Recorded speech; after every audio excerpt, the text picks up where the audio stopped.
Bonjour et bienvenue dans les petits plats de Sandra, des plats simples et accessibles à tous. Aujourd'hui, nous allons apprendre à faire une tarte tomate, courgette, mozzarella. Pour cela, il vous faudra une courgette, 2 ou 3 tomates selon leur taille, 2 mozzarella, une sauce pesto, un œuf, une pâte feuilletée et du sel. Préchauffez votre four à 200 degrés en chaleur tournante. Vous coupez vos courgettes en rondelles régulières après avoir épluché la peau avec un économe, mais en laissant une bande sur deux.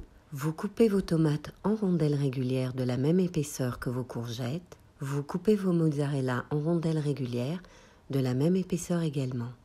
Vous étalez votre pâte que vous allez poser grossièrement sur votre plat à tarte sans papier de cuisson. Vous prenez un bol que vous allez poser au centre de votre plat à tarte, puis étalez la sauce pesto tout autour du bol sans remonter sur les bords. Vous enlevez le bol, il n'y a que la pâte au centre de la tarte. Vous disposez une tranche de tomate, une de mozzarella, une de courgette, ainsi de suite jusqu'à ce que vous ayez fait le tour du plat.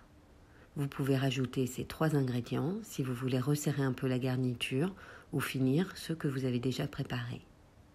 À l'aide d'un couteau, vous découpez la pâte au centre en 8 et vous rabattez chaque triangle sur les légumes et la mozzarella, puis vous rabattez la pâte qui était sur le bord du plat sur les légumes et la mozzarella. Vous cassez un œuf dans un verre que vous mélangez à la fourchette, puis à l'aide d'un pinceau ou d'un essuie-tout, vous enduisez légèrement la pâte de jaune d'œuf. Vous salez légèrement parce que le pesto est déjà salé, puis vous enfournez. Au bout d'une dizaine de minutes de cuisson, épongez le jus au milieu de la tarte à l'aide d'un essuie-tout. Renouvelez l'opération 10 minutes après. Enfin, après une quarantaine de minutes, quand la pâte est bien dorée et les légumes bien confits, la tarte est prête.